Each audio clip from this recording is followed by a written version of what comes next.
রমজানের 6টা আদব রক্ষা করে রোজা ধরা জরুরি, না রোজা অঙ্গ হানি হয়ে যায়। 1 নম্বর, চকুর হিফাজত করা। চকুর হিফাজত করে রোজা ধরতে হয়। অপাত্রে দৃষ্টিপাত না করা, খারাপ জিনিসের দৃষ্টিপাত না করা, নিষেধ জাতীয় জিনিসের দৃষ্টিপাত না করা, আর নতুবা রোজা অঙ্গ হানি হইব। 2 নম্বর, জবানের হেফাজত করা। জবান দিয়া গিবত না করা, মিথ্যা না বলা, চগলগিরি না করা, খারাপ কথা না বলা, গালি না দেওয়া, পাশা কথা না বলা, এই জাতীয় কথায় রোজার অঙ্গ হানি হয়ে যায়। 3 নম্বর, খানের হেফাজত করা।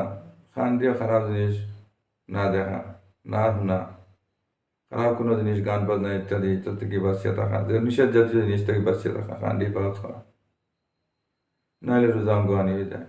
4 নম্বর, অঙ্গ প্রত্যঙ্গের হেফাজত করা। অঙ্গ প্রত্যঙ্গ খারাপ জিনিস থেকে বাঁচিয়ে রাখা, নাহলে অঙ্গ হানি হয়ে যাব। 5 নম্বর, উদর ভর্তি করিয়া পেট ভর্তি করিয়া খানি খাওয়া, বেশি তাসিয়া খানি খাওয়া, রোজা অঙ্গ হানি হয়ে যায়। না খাওয়া। আর 6 নম্বর হলো গিয়া এই চিন্তায় থাকা যে রোজা অর্নি এই চিন্তায় সারাদিন রোজার মধ্যে খেয়াল রাখা, আমার রোজা অর্নি ওলা হিসাবে থাকা। এই 6টা আদব রক্ষা করি রোজা ধরলে রোজা সহি হইব, না রোজার মধ্যে গলতি দেখা দিব।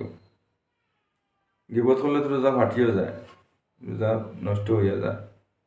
গতিকে এটা থেকে আল্লাহ তালা আমরা 6টা আদব রক্ষা করে রোজা ধরার তৌফিক দান করুক। আল্লাহুম্মা আমিন।